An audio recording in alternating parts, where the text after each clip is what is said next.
Hello and welcome to the 73rd episode of the Sockmatician podcast. My name is Nathan Taylor and I'm known all over the internet as Sockmatician, and that's because I started off knitting socks and I like maths and I squished the two words together and became Sockmatician for my sins. How are you?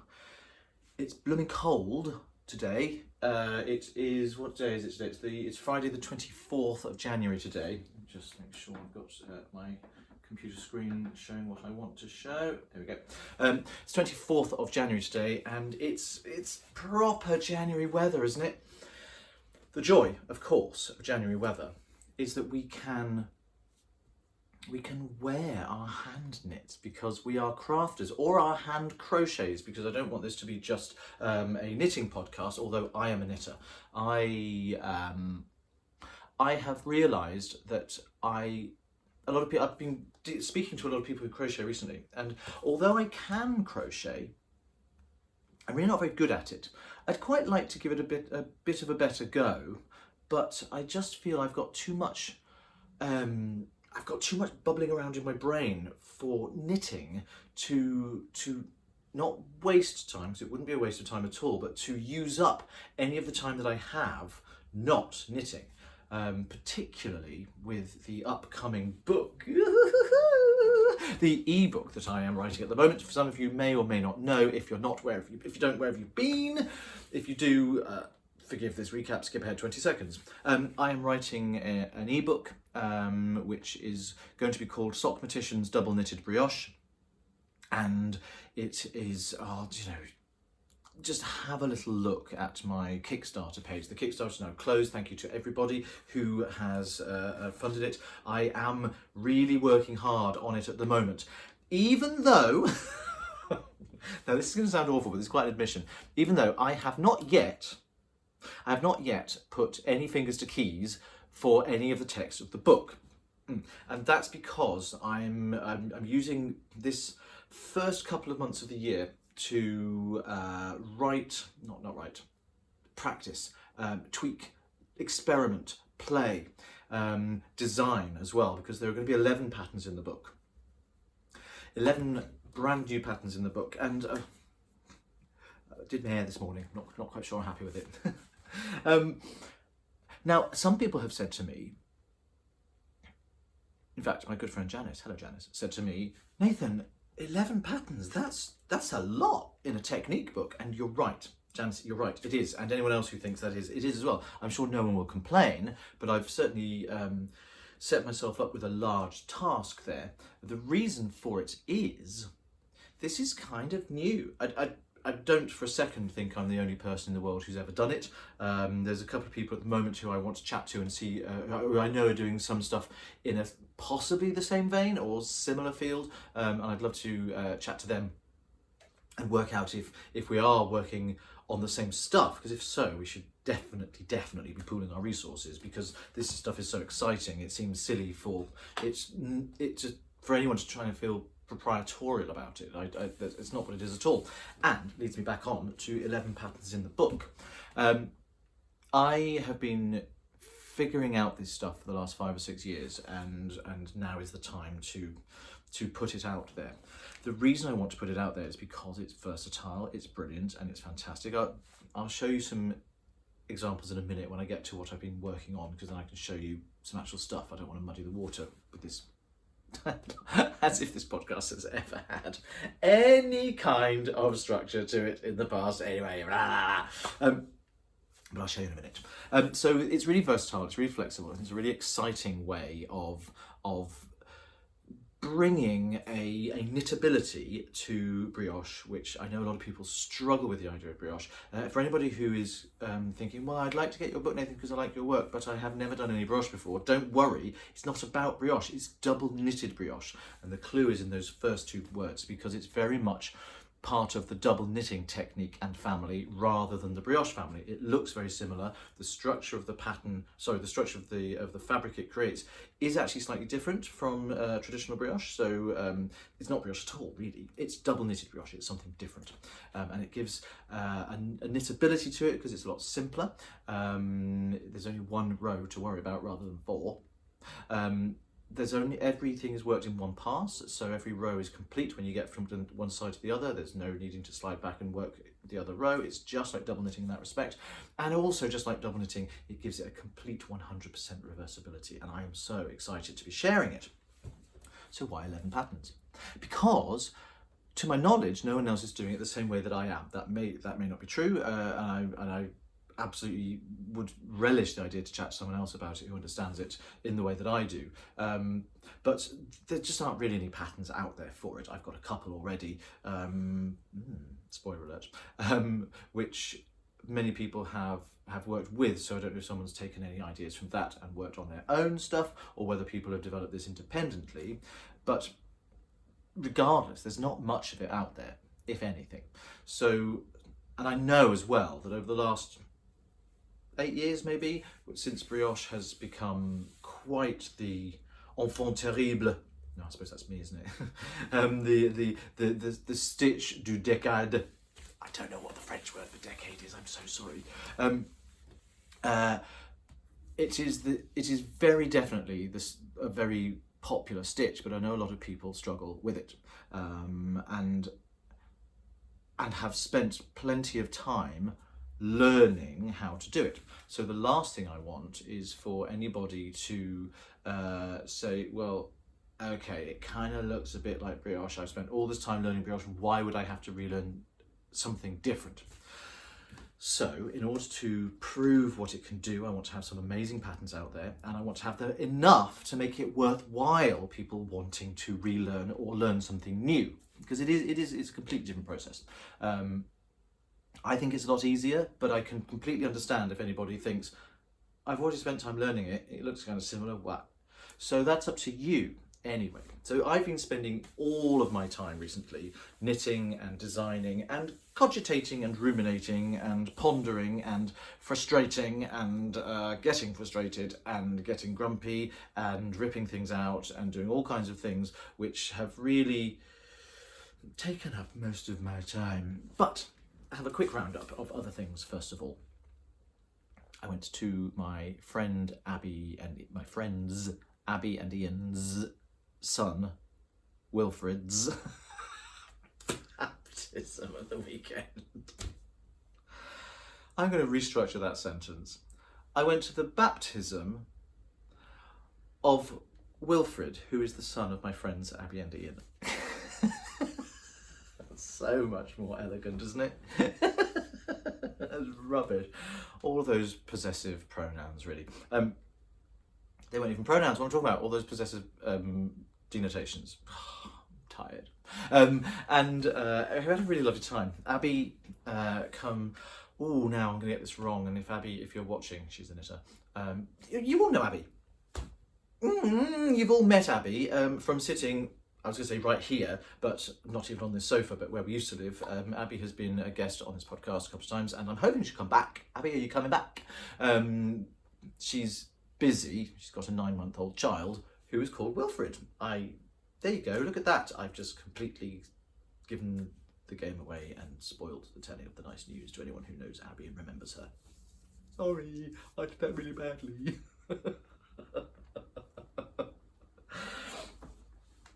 Abby's got a boy, and his name is Wilfred, and he's absolutely adorable.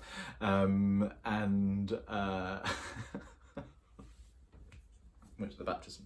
Now Abby is quite she's very active with her church, and she's a wonderful singer. That's how we know each other. Abby and I don't know each other through knitting at all. We know each other through singing. It's just coincidence that we both knit. So she leads singing with the worship band in her group, and her particular branch, flavour, denomination, I'm really not up on my religious terms, so apologies for anyone I get this wrong. Apologies to for getting this wrong if I do. Denomination of church is, not quite sure what they call themselves, but it's not your once in Royal David City kind of hymns that get sung. There's a band, there's keyboard, electric guitar, bass guitar, drums, and a couple of singers on microphones. It's much more fun, I have to say. Now, even though I don't have a religious faith at all, I really enjoyed the the style of the service is very, very relaxed. The person who leads the worship, I don't think he's a vicar or a pastor or anything like, or a priest, certainly not a priest. There's no dog collar, there's no uniform, it's all very, very relaxed, very, very casual. And I've not been to a baptism in that sort of informal setting before, and it's really interesting because all the same stuff happened, and rather than prayer books and hymn books, all the lyrics, you see, not the words, the lyrics of their proper songs, come up on big screens, and someone was clearly on the PowerPoint because flipping between screens as we were singing along. It's great, didn't even have to sit there and turn a page. Lazy. And then at one point there was the Duncan. I know I told you his name was Wilfred, not Duncan. I was dining out on that joke all day. It wasn't a full immersion, it was just a sign of the cross on his head. But at the end of it, after it had all been done, I was completely unprepared for this. I loved it so much. The gentleman who was performing the ceremony, whatever name he goes by, Bruce, I think. I don't know. He picked Wilfred up and held him aloft for everybody like this to applaud. I was loving it. It was just like the opening sequence to The Lion King. I actually do know those lyrics. I do know this, I sing that song all the time on stage. But yeah, he was held aloft, Simba-esque, for us all to see. And it was brilliant. He was wearing this little red jumper suit, and he was so conspicuous and he's so adorable. Not peep out of him, no wailing, no. It was a little bit like, get off, when the water went on his forehead, but that was about it. It was very, very charming and very cute. And before the service, because it was the evening service that the baptism was part of, there was a little party in the church hall for Abby's friends and family. And Elliot, Abby's brother, had put out this amazing spread of food. It was all sort of hummus and tzatziki and tabbouleh and what's the one with aubergine? They're all squished together. That's tzatziki? No, it's not, is it? Can't remember. But really, really nice, and some wonderful flavours. There was a roast, a smoked beetroot and date squidgy stuff, kind of like consistency of hummus, but bright purple, and it was sprinkled with sumac. Some really intense, lovely flavours, and he did a fantastic job. Do you want to know how Ben and I helped? We unwrapped the cutlery.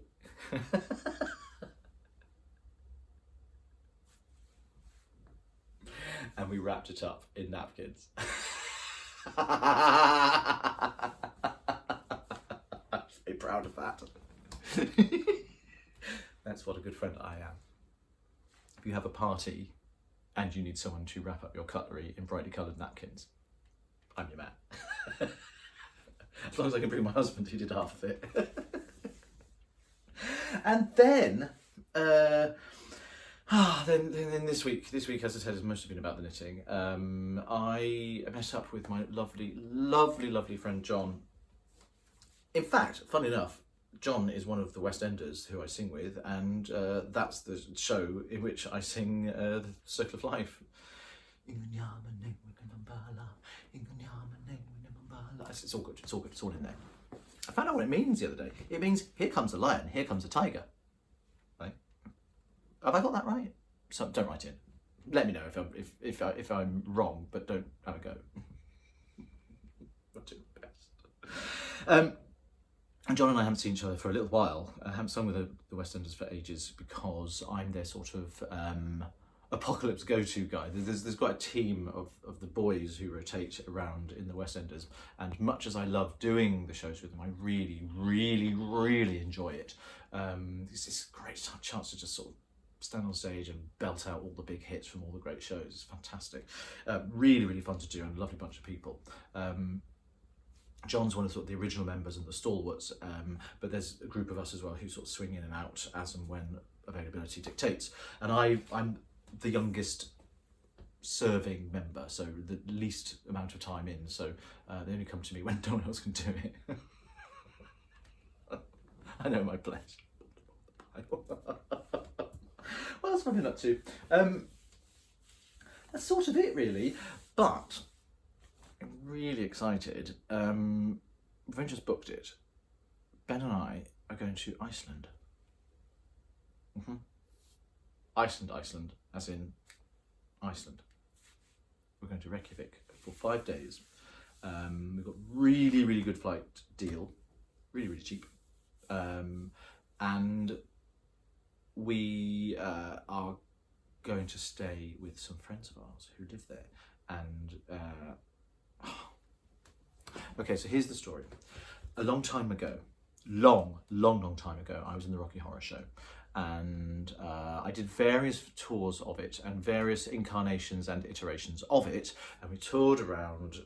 So when I was in the European tour, that was the later part. Some of you may know about this already, but I've got a photograph here actually of me when I was doing the show at the European tour, and I played Frankenfurter. So I don't need to do this. Here it comes. So there, that's me. That's me playing Frankenfurter in the European tour of the Rocky Horror Show. I loved it. It was so much fun. But in the British tour, the UK tour, I played Brad. I understudied Frankenfurter, but I played Brad for the latter part of the UK tour. And for part of it, I think it was only for 3 months. I think that was the stint that Kristen did. Anyway, my friend Kristen, now my friend, that's how we met. She came and joined the cast, and she was one of the Phantoms, and she understudied Magenta. Did she understudy Janet as well? I'll have to ask her. Between us, there are only 4 Phantoms in the show, as they were called, the name of the ensemble members, and they cover everybody. So she probably covered everything. I certainly did when I was a Phantom, where I started. But by this point I was playing Brad. I'm wittering today. But by this point I was playing Brad, and the funny thing is, we weren't touring together for very long, but touring life brings people together in a way that other forms of interaction tend not to. And it was a lot of fun, that tour. And for some reasons, the reason is she's lovely, we stayed in touch, and we have done. That was a little over 20 years ago now. Wow, 20 years ago. And she's been over to England a handful of times since then. She was working over here as an actress for a while. She's gone back to Iceland, which is where she's from originally, with her husband. She's got family. She's got a completely new career. She's very successful, and it's business and branding, something like that. She's very good. Whatever she does, she's very good at it. And every time she comes over, we always make a chance. We always get together as much as we can, and we'll chat on WhatsApp every few months. But for 20 years, she has been saying to me, "You must come over and visit us in Iceland. We would love to have you. We really would." And she's bullied me and badgered me, and I've always said, yes, that would be lovely, because it's somewhere I've always wanted to go. And Ben has always wanted to go as well. He's even more obsessed than I am, which is quite a lot, with the Northern Lights, you see. Please keep your fingers crossed for us that we see the Northern Lights. Oh my goodness, I can't tell you how much we want to see the Northern Lights. So this is why we're going now. We booked it as quickly as we possibly could, as soon as we got some dates together that all 3 parties, her and her family, me and Ben, with all very complicated diaries. And as soon as we found a weekend that we could all do, so we plumped for that. So we're going on Thursday. We're going to be there for 5 nights. We're going to stay with Kristen and her husband and kids for 3 of those nights, and we're going to decamp to a hotel, because I don't like staying with people for too long, because I think it becomes a little bit wearing on the host. It's like, I love you, but can you please get out of my house? My dad has an expression for this. He's always said this. He said that visitors and guests are like fish. After 3 days, they go off. So we're going to go off, literally, to a hotel. And in fact, I was prepared I didn't want to assume that we could stay with Kristen, but I said, we wouldn't want to do the whole thing with you, but if we can stay with you for a couple of days, we'd love you to spend some time with you. And she said, of course you must, this was always the plan. 20 years we've been planning this. It's going to be lovely. So I don't know what we're going to do. We haven't really made any plans yet, but we're flying out and we'll just enjoy Reykjavik and maybe go on a coach tour of the Golden Circle. If you know what that is, then I don't need to tell you, but I won't say anything about it now because I've only just found out about it, don't know much about it myself, and I think it looks amazing, and I think we'll probably just be able to, this will be in the next one, you know that. Obviously Iceland has a great big knitting heritage. I don't know how much I want to explore that, to be honest. I know that sounds a bit sort of odd, but I can't be sure how welcome I would be in any knitting establishments or environments after last year. So I have to be mindful of that, which is a shame. It's a real shame. But I have to look after myself, and I wouldn't want to make anyone else feel awkward or uncomfortable either. So I'll probably just sort of slip in under the radar if there's a yarn shop and get some nice Icelandic yarn and bring it home. But then the thing is, will I? I've got a lot of yarn here. I've got a lot of access to my own yarn, of course. And I'm all about the stuff for the book at the moment, so maybe I don't need to buy any Icelandic yarn, which would be a bit of a shame because I'm sure it's wonderful stuff. Anyway, listen, we'll see. I'll play that by ear, I think. I'm not there on knitting business. I don't have any real reason to do any knitting stuff while I'm there. And if there's a hint at all that might cause any unpleasantness for anybody, me or anyone else, then I'll just give it a miss. But so if there's no knitting content from my trip to Iceland, next time you see me, don't be at all surprised. Interesting times, eh?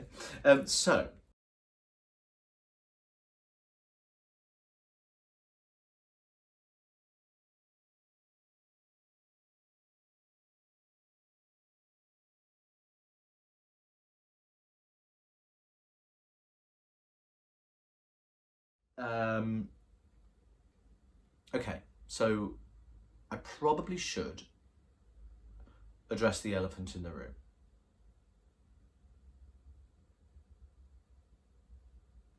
I haven't told my family about this yet. My sister knows. My dad probably doesn't yet. Sorry. My mum has a good idea. She stalks me on Instagram.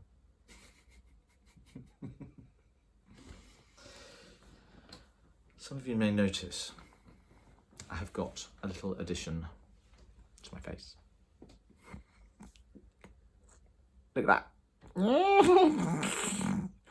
Last Thursday, so this is the 8th day, I pierced my septum. And I know some of you go, oh my God, it's disgusting. It's probably mostly because I got too close to the screen.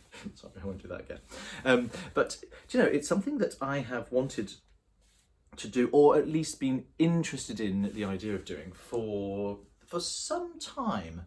I'm not new to piercings. I have, I mean, for many years, you can see there, I did have my ear pierced, but also, can you see the scar on there? I had the tragus pierced there as well. I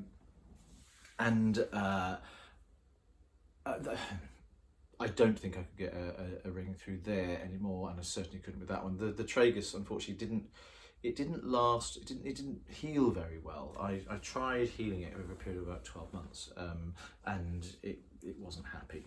So I eventually took it out and let the piercing close up. Now, of course, that's a difficult one because it is in cartilage. It goes through the hard bit there. And interestingly, I'm so sorry if anyone's eating. I'll put a little warning on the screen, I've realised beforehand, saying skip ahead 2 and I'll give you a time code for when I stop talking about this. I'm so sorry. Some people like it, some people think it's hot. It's hot, a lot of people like it. A lot of people go, it's not. To be honest, whatever your opinion is, if it's not complimentary, I don't want to know. So I used to think it was through cartilage, because there is cartilage in the septum there. It's not. It's absolutely not. If you were to put your thumb and forefinger up your own nostrils, if anyone's watching this on public transport, don't. and pull down, you can feel the ridge at the bottom edge of the cartilage, and underneath that it's soft tissue. That's it. And the piercing needle goes straight through the soft tissue, and having it done was no hardship at all. I had it done at Extreme Needle in London, and Raf, who was the piercer, she was brilliant. She was absolutely brilliant. She put me so at ease and kept me calm. She explained absolutely everything that she was going to do, and it was over in a flash. I mean, it was uncomfortable. I'm not going to lie there. It's been more so since. The healing process has been a little bit unpleasant. My nose swelled up a little bit for a couple of days, and cleaning it has been, it's very, I've got a greasy nose at the moment because I can't just wash my face the way I normally do. So I'm gently trying to take things away. I've also, do you ever get sort of periods of weird dry skin?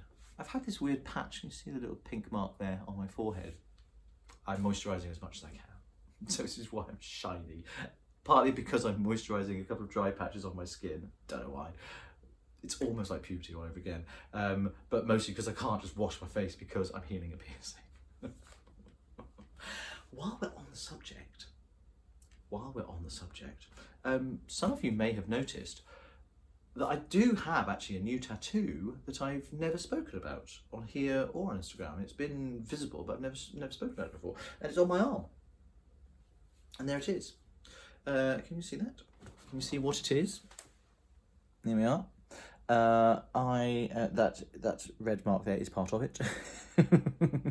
It's not some weird birthmark or anything like that. So it's I had, gosh, you know, I probably got that in October last year, I think it was.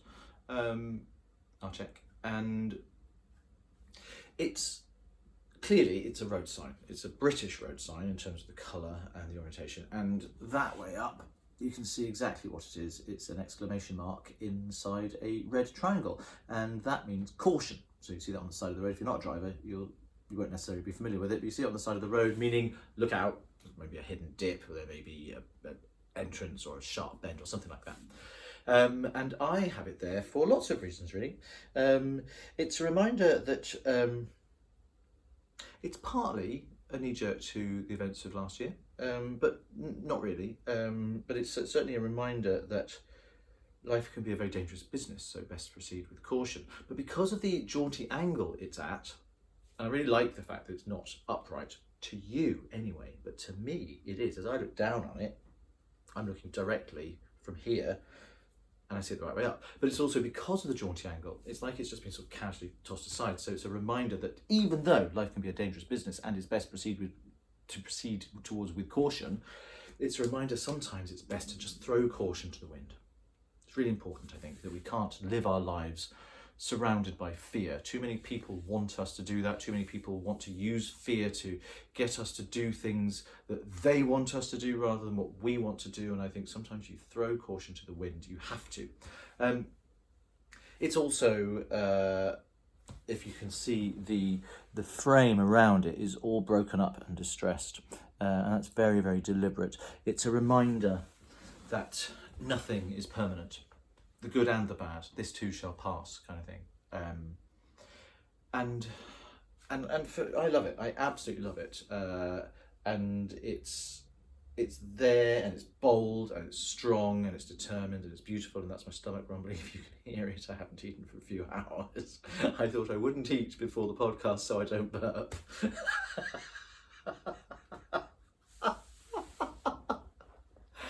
It seems I can't win. If I eat just before, then I'm going all the way through, which I am so aware of. Now I'm... So that's what that is. And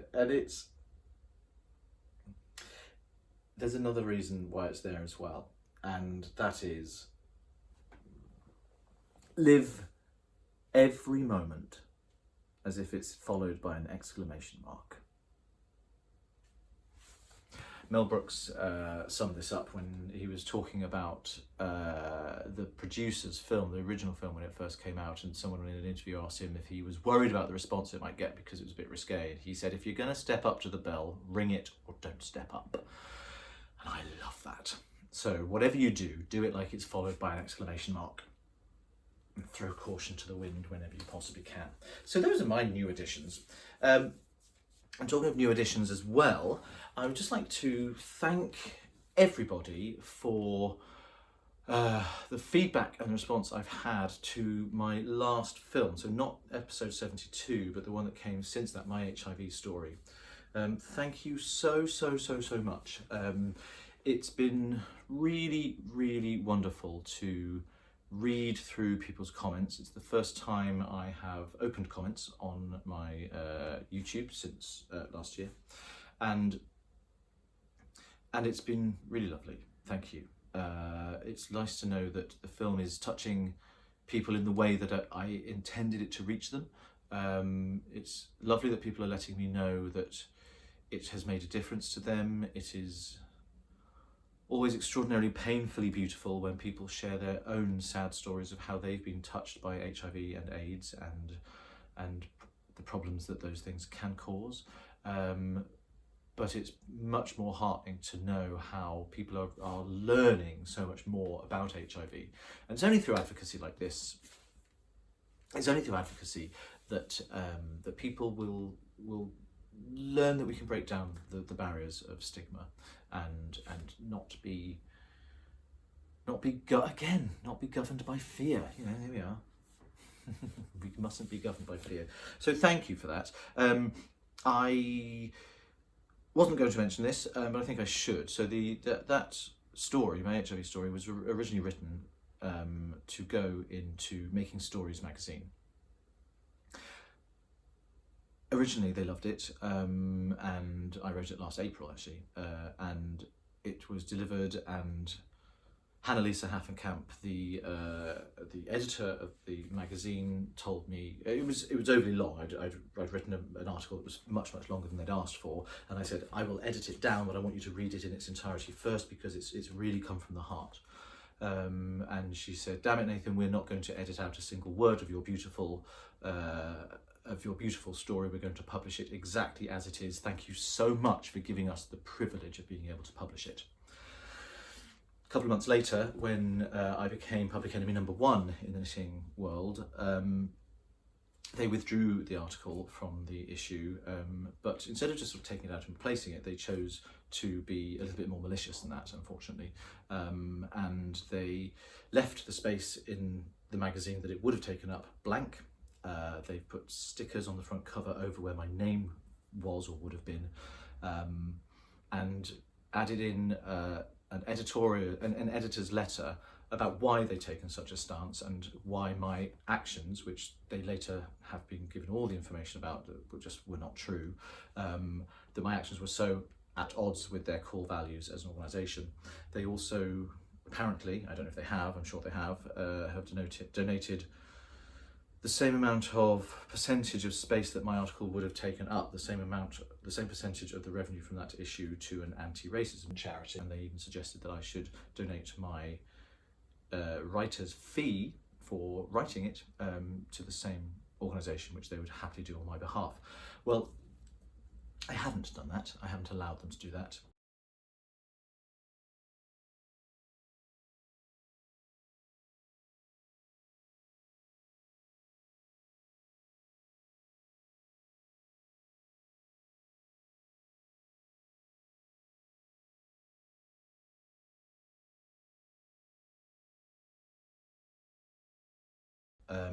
I think what they've done, actually, that sounds really rather bitter, just sort of letting that out. I'm not bitter about it at all. I want to thank them.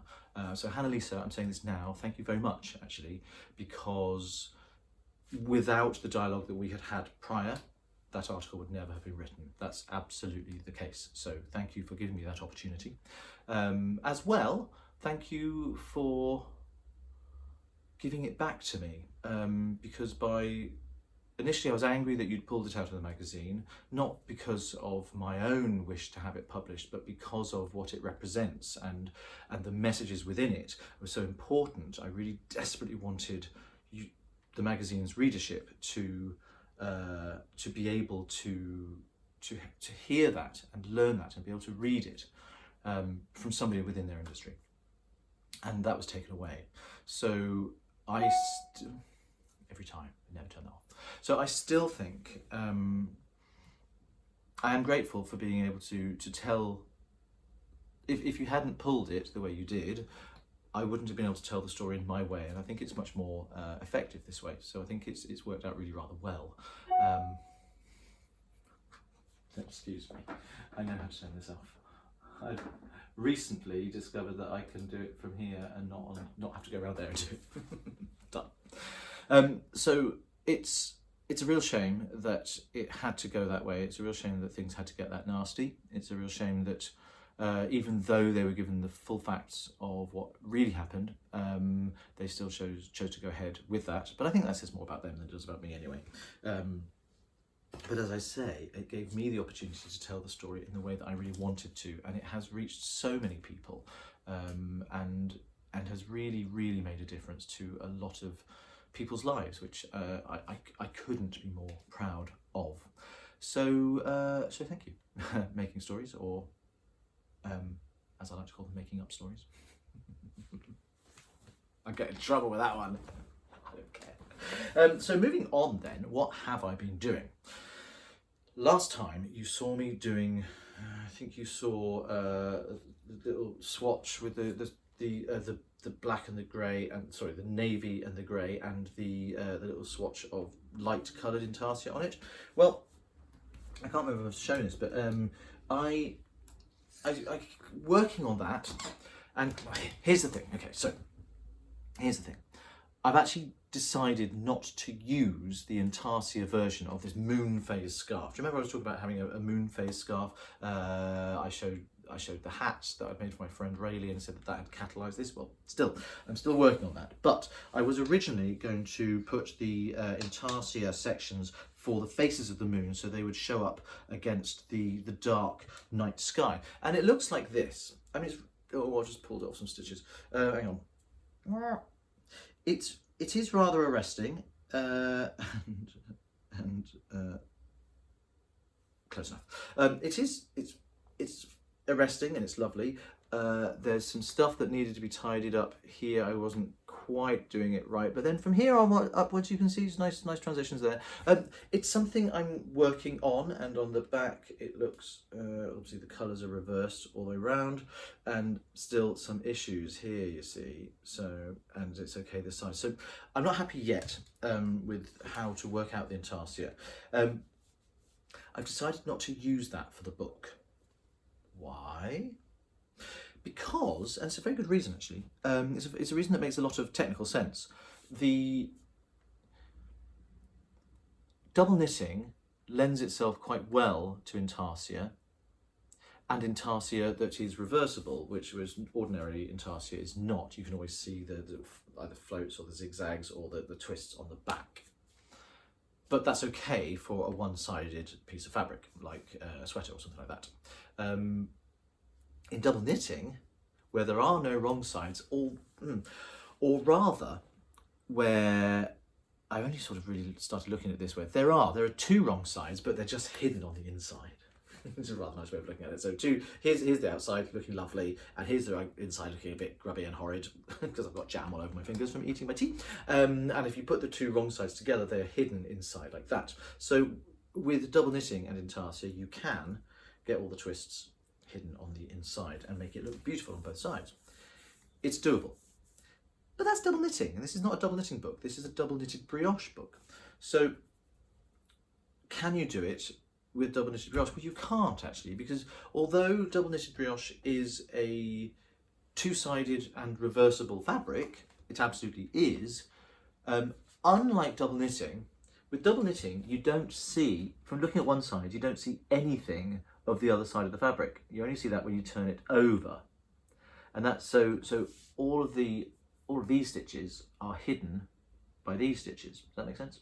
Whereas in double knitted brioche, even though it's reversible, imagine it all stretched out, and that's what double knitted brioche is. So you are always seeing the other side of the fabric rather than having it hidden between the two layers. You see both sides, and when I turn it over, you still see both sides. And that's why it's not possible. It's possible to do, it's not possible to hide those twists with double knitted brioche in that way. There is a workaround. The workaround is to have a fringe of stitches around, one stitch fringe around the outside of the moon, made out of the background colours. So here, I was just going straight into it, and that's why it's a bit messy underneath, but here I was putting a grey stitch at the end of each row. So I was doing, that's really fuzzy yarn. That's gonna bug me. So essentially, what I was doing was I was faking the transition, and I wasn't doing the transition where I changed the colours from double knitted brioche to the transition from double knitted brioche into double knitting. I wasn't doing that where I changed the colours. I was doing it one stitch further away. So I was doing the transition from double knitted brioche into double knitting with the same yarns, and then doing the Intarsia twist while I was already in double knitting. And that meant that it wasn't appropriate for the book, because it's not an Intarsia technique within double knitted brioche. It's within the double knitting, and that's been documented. So so I've changed my mind. And also bobbins, and look, you can see there's 6 balls of yarn hanging from this. That is not something that makes me happy. that is not. So I thought, you know what, I want everything that's in this book to be impressive but achievable. It's really important to me that everything is achievable, because yeah, there'll be some expert stuff in there, and there'll be some things that might make people scratch their heads a little bit, but I'm okay with that. What I don't want is the irritating like bobbins everywhere. So so I've taken that out.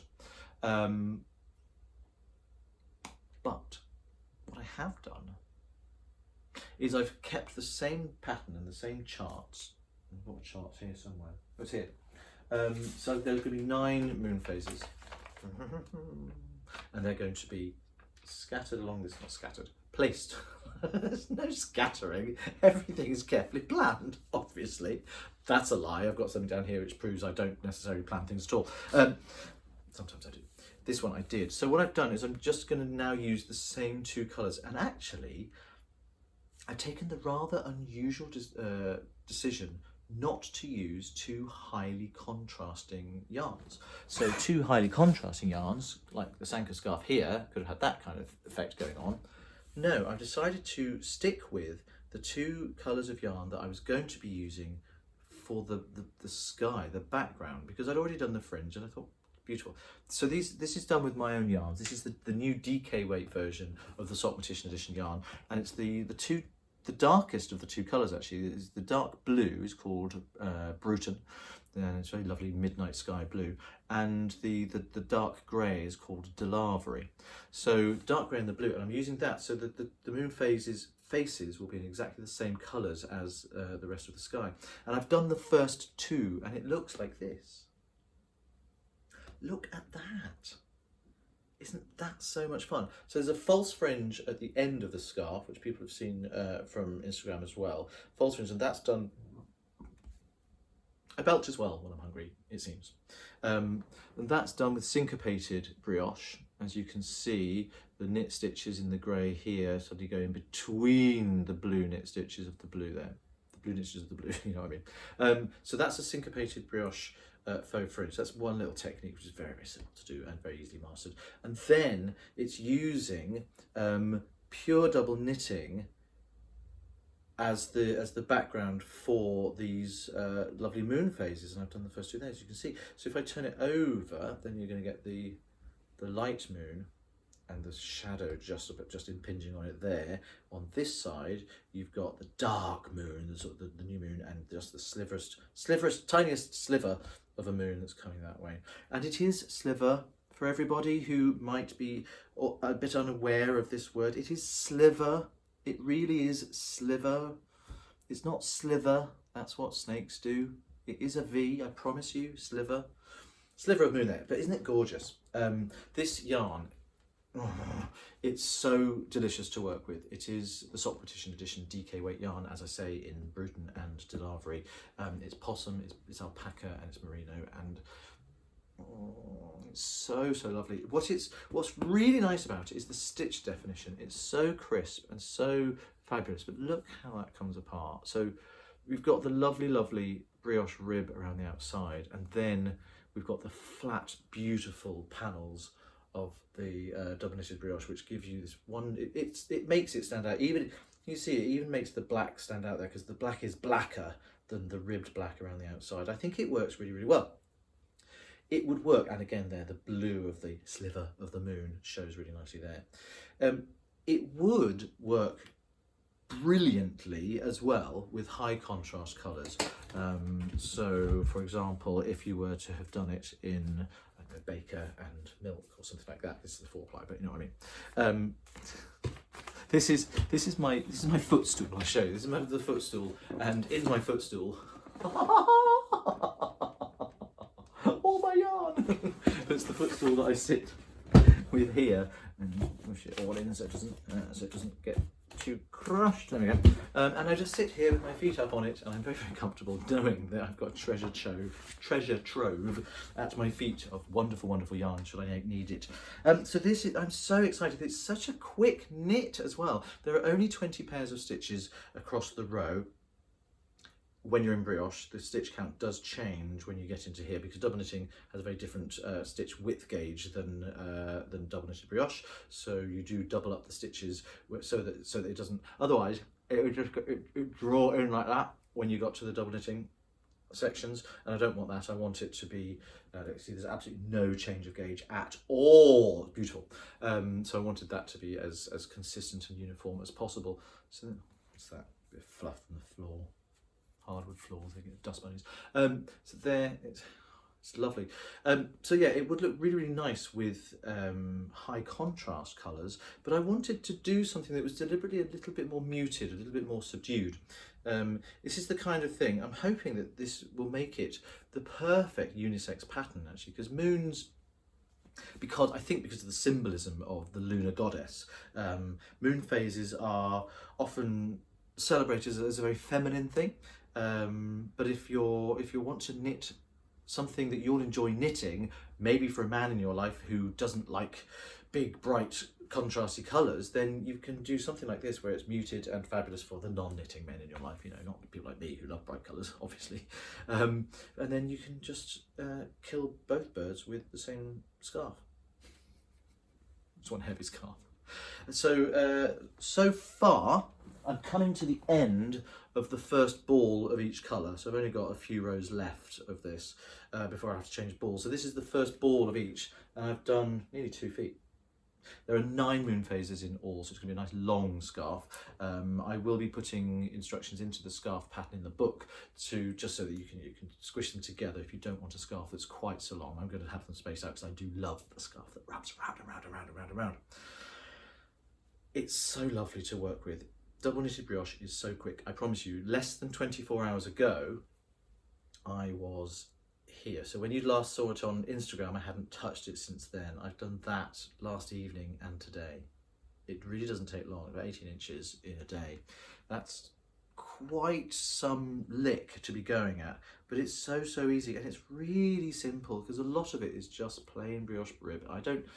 Very often with designing, I just want to do plain brioche rib. I don't want to push boundaries and make things a bit more interesting, but I love the rhythm of it. I love it just feels good, and it looks great as well. And I think with the syncopated brioche edge to it, it just is going to make for a very lovely scarf indeed. And what else have I been working on? So, some of you will have seen. Where have I got this thing? I haven't. I've left it somewhere else. Some of you will have seen this picture here, and that was followed by this picture here. Frogged that, reknitted it, and then started work on something else. And what I'd started working on was this. And this was a design that I wanted to put around, I wanted to do a brioche brim, and then I wanted to have that sort of the diagonal boxes like that, just one layer of the boxes going that way and the second layer of the boxes going that way. And I wanted to have that going round the centre of the body of the hat and then do the crown. I spent days this week, hours, many hours working on that. Swatching, pulling out, swatching again, pulling out, trying to work things out on paper, scribbling things on charts, all kinds of stuff. You get to a point when you just think it's not going to work. The numbers didn't add up. I couldn't make my increases and my decreases balance each other out to make that pattern viable. There were lots of workarounds. They would have changed it too much. I tried many different options, and I finally decided that I didn't want them. So I had 35 pairs of stitches on the needle, and I had done a big, hefty, fat cuff. And I had learnt. There's no such thing as failure, it's just learning opportunities, I think. And I really learned quite a lot about what I was doing, and I realised as well that I wasn't quite done yet with my explorations of texture that I was enjoying with the hedgerow scarf. So whereas I can't put the hedgerow scarf into the brioche book because there's hardly any brioche in it and most of it is other double knitting techniques, this one I can. So I just made it up as I went along. I promise you, I'm going to show it to you off my head first. I promise you, I didn't have any plans at all with this, but this is what we've got. Ignore this, it's not dirty. I ran out of yarn, I was just using the scrag ends of stuff. So I ran out of yarn here, and then ran out of that yarn a few rounds later, and then I've got a third lot. So it does have, but I really like this.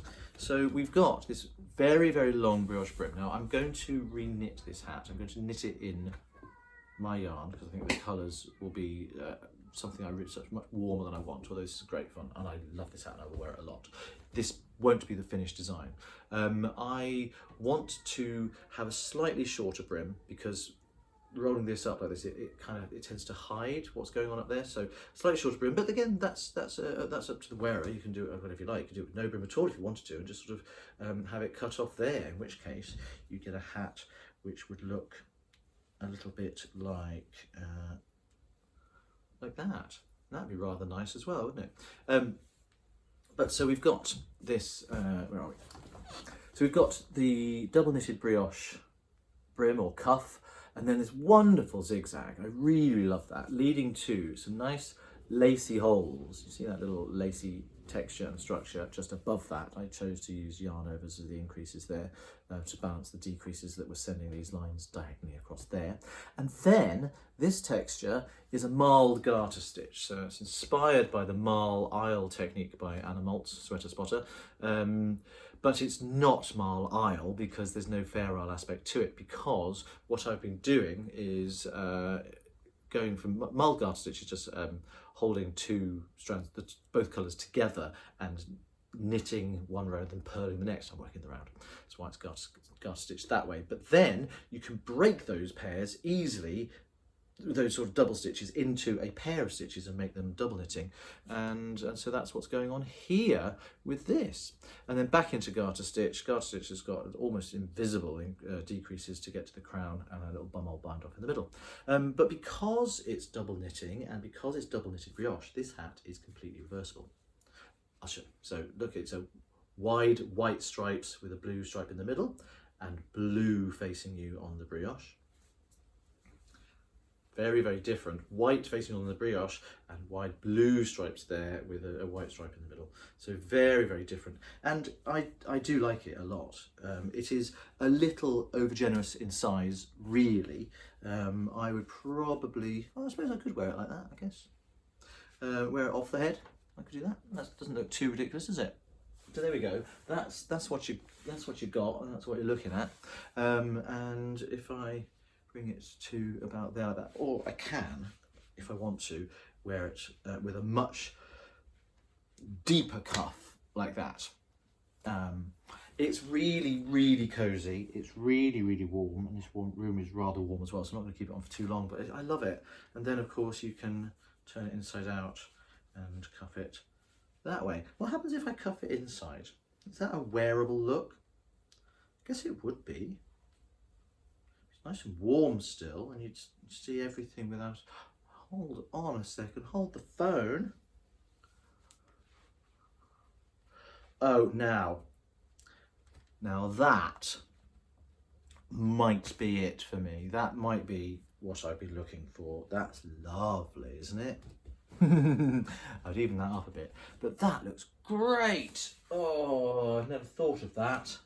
Put the cuff on the inside so you still get the double warmth from it. That cuff is going way, way up into my forehead, and you can have it showing as much or as little as you like.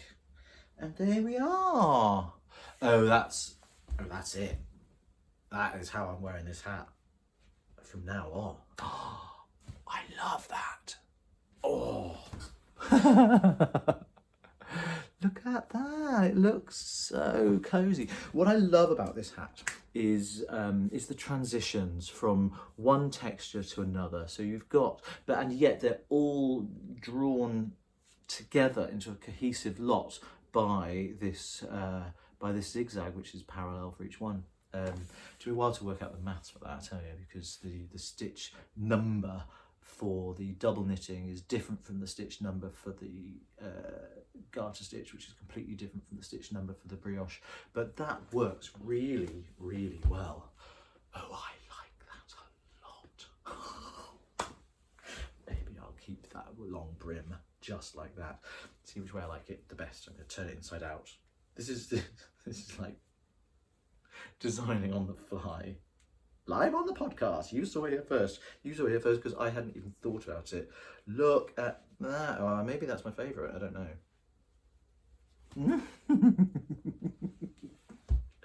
I love it. I really do. Oh, that's great. I hadn't thought of that. So much better. Really nice.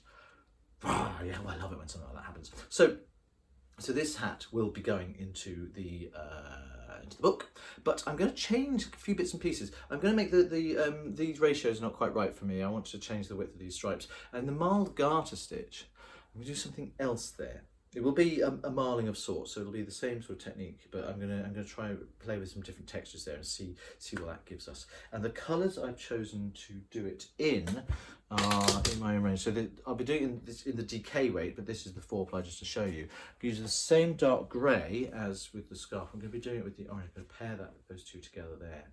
I think that's going to go really, really nicely.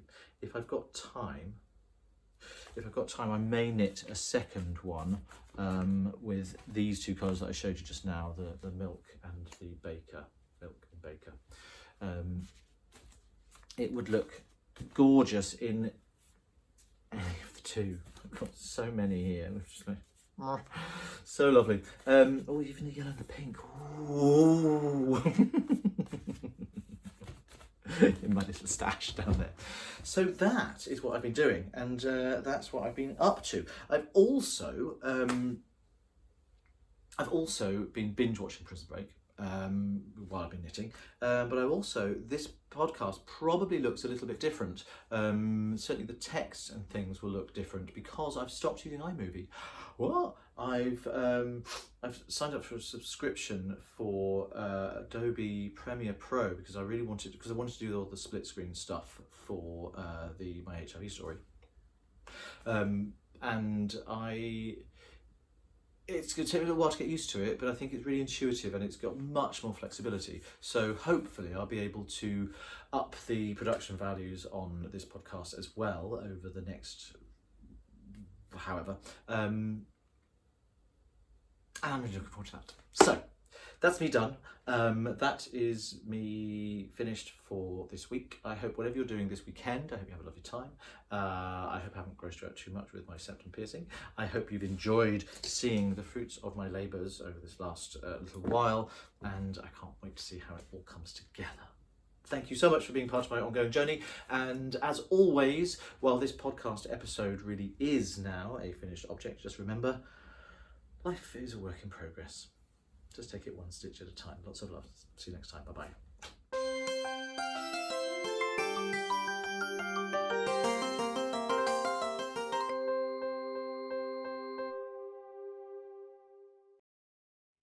Hello, it's me again. Don't worry, the podcast really is over. I've just popped in, however, to say if you enjoyed it and you want to make sure you never miss another episode, why not click on this handy little subscribe button right here. Don't say I never do anything for you. Or if you're worried that you might have missed out on some really fun stuff from previous episodes, I've got a playlist link for you here, which has got all of the previous Sockmatician podcast episodes on it, so you never need to feel out of the loop again. Bye for now.